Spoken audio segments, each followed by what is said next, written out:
Railway प्रवाशांसाठी आनंदाची बातमी. जळगाव, धुळे, नंदुरबार तसेच पुणे परिसरातील प्रवाशांची अनेक वर्षांपासूनची प्रलंबित मागणी आता पूर्ण होण्याच्या मार्गावर आहे. उधना पुणे स्पेशल ट्रेनचा प्रस्ताव निर्णायक टप्प्यात पोहोचल्याने ताप्ती सेक्शनमधील रेल्वे प्रवाशांमध्ये समाधान व्यक्त केले जात आहे. ही प्रस्तावित स्पेशल ट्रेन नंदुरबार, जळगाव, मनमाड या ताप्ती मार्गावरून धावणार आहे. यामुळे पश्चिम महाराष्ट्र व गुजरात दरम्यान थेट रेल्वे संपर्क प्रस्थापित होऊन हजारो रेल्वे प्रवाशांना मोठा दिलासा मिळणार आहे. खासदार स्मिता वाघ यांनी या प्रस्तावाला प्राधान्य देत रेल्वे प्रशासनाचे मुख्यालय पुणे व भुसावळ रेल्वे विभागाशी संपर्क साधून व्यवहार्यता, वेळापत्रक आणि संचालन क्षमतेबाबत चर्चा केली आहे. प्रशासनिक पातळीवर संबंधित विभागांनी या संदर्भात सकारात्मक भूमिका घेतल्याचे सूत्रांकडून सांगण्यात आले. यासाठी धरणगाव तालुका प्रवासी मंडळानेही सातत्याने पाठपुरावा केला.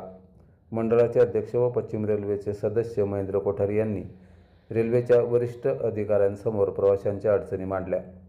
पश्चिम रेल्वेचे महाप्रबंधक, विभागीय रेल्वे व्यवस्थापक आणि परिचालन विभागातील वरिष्ठ अधिकाऱ्यांशी झालेल्या बैठकीत तांत्रिक व वेळापत्रकासंदर्भातील मुद्द्यांवर सकारात्मक सहमती दर्शवण्यात आल्याचे समजते.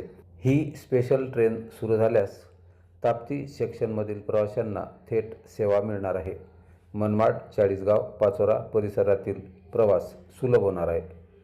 तसेच तिकीट वेटिंगसुद्धा कमी होण्याची शक्यता वर्तवण्यात येत आहे.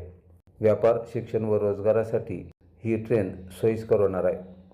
शिर्डीला जाणाऱ्या भाविकांसाठी सुद्धा थेट सुविधा मिळणार असल्याने भक्तांमध्ये आनंद व्यक्त करण्यात येत आहे. उधना, नवापूर, नंदुरबार, दोंडाईचा, अमळनेर, धरणगाव, जळगाव, पाचोरा, चाळीसगाव, मनमाड, कोपरगाव, अहिल्यानगर, दौंड मार्गे पुणे असा या ट्रेनचा संभाव्य मार्ग असल्याचे सांगण्यात येत आहे. युगदूत न्यूज लाईव्ह करता राजेश पोद्दार.